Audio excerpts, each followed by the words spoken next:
nii, kuidas nimi? Urve. Miks siukse lollusega tulid siia tegelema?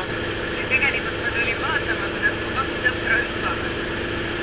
Ja siis ma mõtlesin, et ma ei ole viletsam. Ei ole viletsam. Aarest ei saa viletsam olla.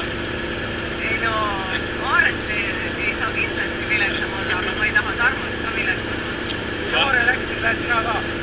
Ei, mina ütlen nüüd, et kui Tarmo läks, siis lähen mina ka. Närv ka juba sees. Ei ole. Käsi väriseb. Ei värise. Kusjuures ei, ma ikka kardan maandumist. Maandumist. No, ega gravitatsioon teeb oma töö seal.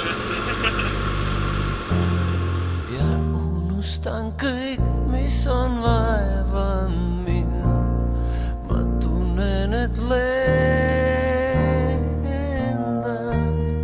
ja pooleldi ükskõikselt pilvi loen.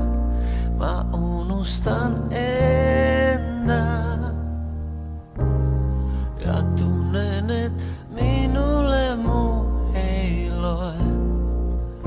Ja kui ma kukun, no mis siis?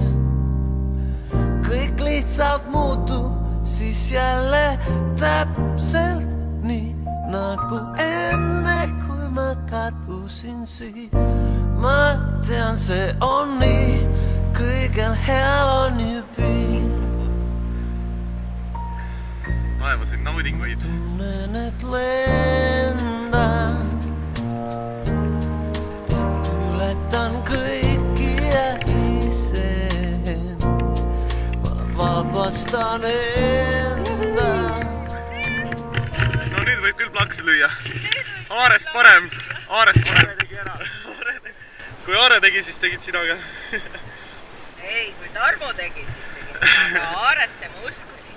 Ilusasti lehvitasid ja kuidas emotsioonid, tunded, mis sees on? Uskumatu, aga ma tegin selle ära. Maandumine polnudki nii hull ju.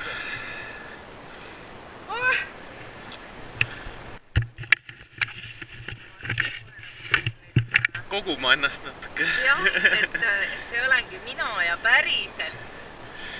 Väga lahe. Ma arvan, et nüüd on üks õige kalli ka instruktorile vaja teha. No nii. Mõtle ka, mis sa tegid, just sa hüppasid lennukist välja. Vaata sinna poole. Jee! Väga lahe. Äge! Väga lahe.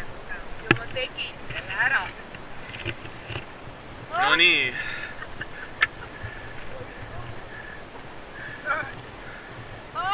Ta tahtsid enne juba plaksuda ja seal lennukus mõtlesin küll, et ma teen siis, kui ma jalad.